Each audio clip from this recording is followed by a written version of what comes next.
আমাদেরকে কাজ করতে হয়েছে এবং আশা করেছিলাম এই ঘটনার পুনরাবৃত্তি হবে না। এখন আবার হয়েছে তাই। এই জন্য আমি কাজ করেছি।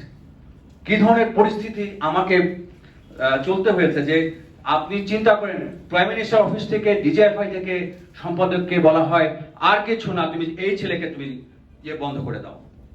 2024 সালের ফেব্রুয়ারি মাসে বিসেক চেয়ারম্যান তৎকালীন সালমান এফ রহমান এবং ভিএফআইউর হেড তৎকালীন মাসুদ বিশ্বাস, তিনজন একসাথে বসে সমকাল অফিসে সমকালের পত্রিকার মালিককে ফোন করে বলা হয়েছিল সমকালের শেয়ার বাজার নিয়ে একটা শব্দ দেখতে চাই না, এবং সেই দিনই এটা কার্যকর করার জন্য আমার পত্রিকার মালিক সম্পাদককে নির্দেশ দিলেন।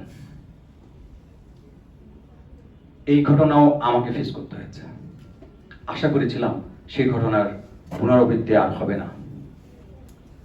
আমরা আশা করছিলাম, আমি স্যারকে হয়তো বলেছিলাম যে আমি মার্কেট ইন্টারমিডিয়েটের সাথে কথা বলতাম যে ভাই আমি 12টা রিপোর্ট একটা সিরিজ আনডিক্লেয়ার সিরিজ লিখব।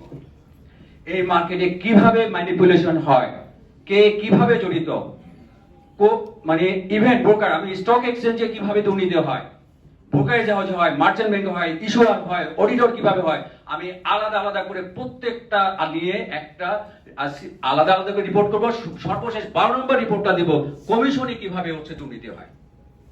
আপনারা এই রিপোর্ট প্রকাশের পরে 12 নম্বর রিপোর্ট প্রকাশ করার পরে রেডি থাকেন।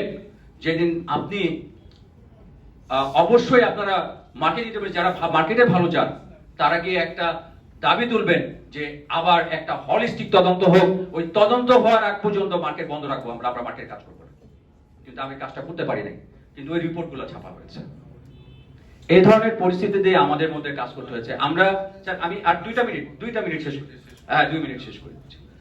তো সেই ধরনের পরিস্থিতি আমি আশা করেছিলাম যে আমার এই কমিশনে আমরা অপেক্ষা করছিলাম, সে পর্যন্ত যাওয়া লাগে না, রিপোর্ট করা লাগে না।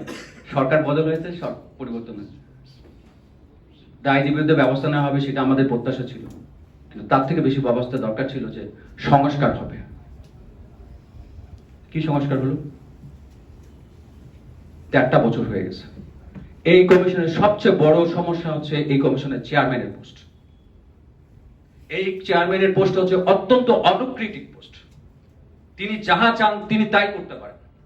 আমরা আশা করেছিলাম সেই ঘটনার পুনরাবৃত্তি হবে না, কিন্তু এখনো চলছে সেই ঘটনা। যে পরিবর্তনটা এখানে হওয়ার কথা ছিল সেটা হয় নাই, যে সংস্কার কমিশনের মধ্যে হওয়ার কথা ছিল সেটা হয় নাই। অবশ্যই আইপিও রুলস পরিবর্তন করতে হবে, মিউচুয়াল ফান্ড রুলস